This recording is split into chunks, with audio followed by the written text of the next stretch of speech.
Hello everyone, কেমন আছো তোমরা সবাই? তো আজকে আমি চলে এসেছিলাম বুক ফেয়ারে। আর এটা হচ্ছে কলকাতার সবথেকে বড় ইন্টারন্যাশনাল বুক ফেয়ার, যেটা ছিল এবারে 48তম বছর। আমি ফার্স্ট টাইম এবারে কলকাতা বুক ফেয়ারে এসেছিলাম। এর আগে আমি কলকাতাতে থেকেও কখনো আসিনি, আর এসে ভীষণই ভালো লাগছিল। আর এখানে আসার সাথে সাথে দেখলাম এখানে কত বইয়ের দোকান, সিরিয়াসলি। আর এখানে প্রত্যেকটা দোকানেই আমরা কম বেশি ঢুকেছি, কারণ আমাদের সব বইগুলো দেখতে তো ভীষণই ভালো লাগছিল। কিন্তু হ্যাঁ, যে কটা বই আমরা ভেবেছিলাম কিনবো, এত দাম যার জন্য ঠিকঠাকভাবে কিনতে পারিনি। হ্যাঁ, বাট কিছু কিছু জিনিস আমরা এখান থেকে কিনেছি। বিভিন্ন রকম দেশ থেকে এখানে বিভিন্ন রকমের স্টল বসেছে। আর এখানে আসার সাথে সাথে দেখতে পেলাম একটা কিউট জিনিস, যেটাকে দেখে আমার ভীষণ ভালো লেগেছিলো। তুমি দেখো কতটা কিউট। তারপরে চলে গেলাম এরকম একটা বড় জায়গায়, যেটাখানে হচ্ছে লেখা ছিল জার্মানি। তো এটার ভেতরে আমরা ঢুকে গেলাম। এটার ভেতরে অ্যাম্বিয়েন্সটা তো বেশ ভালো ছিল, এখানে বই খাতাই ছিল অবভিয়াসলি পুরো জায়গাটাতেই।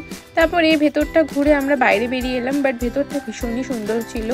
বই মেলা হচ্ছে 9 ফেব্রুয়ারি শেষ হয়ে গেছে, আর আমরা গেছিলাম হচ্ছে 8 ফেব্রুয়ারি, মানে স্যাটারডে।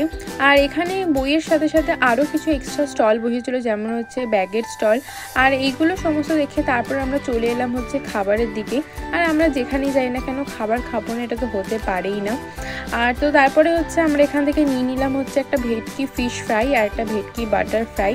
আর দুটোই ভীষণ ভালো ছিল খেতে, আর ভীষণ টেস্টি ছিল।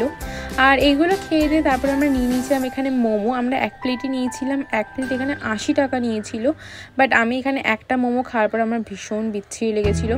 তারপরে আমরা এখানে আরও 2 রকমের খাবার নিয়ে নিলাম, আর এই দুটো খুব একটা ভালো খেতে ছিল না। ফার্স্ট টাইম ট্রাই করেছিলাম, দেখে ভীষণ ভালো লাগছিলো, খেতে ভীষণ বাজে ছিল। আর এখানে খাবারের দাম ভীষণই বেশি। তারপর আমরা চলে গেলাম হচ্ছে এখানে রাশিয়ার একটা বুক স্টলে, যেখানে ঢুকে তো খুব ভালো লাগছিল, কিন্তু দেখলাম বইগুলো সব রাশিয়ান ল্যাঙ্গুয়েজে লেখা, যার জন্য তারপর আমরা বইগুলো দেখে আবার বেরিয়ে এলাম। তারপরে এখানে দেখতে পেলো একটা কোরিয়ান বুক, বিকজ ওর বিটিএস ফ্যান, আর কোরিয়ান বই দেখে পাগল হয়ে গেছে। বাট হ্যাঁ, বেচারা নেয়নি লাস্টে। আর তো তোমাদের কেমন লাগলো ব্লগটা অবশ্যই জানিও। তোমরা কারা কারা বইমেলা গেছিলে, ঘুরেছো, সেটাও আমাকে কিন্তু অবশ্যই কমেন্ট করে জানিও। তো আজকের মতন ব্লগটা এইটুকুনি, দেখা হচ্ছে নেক্সট ব্লগে। ভালো লাগলে চ্যানেলটাকে সাবস্ক্রাইব করো।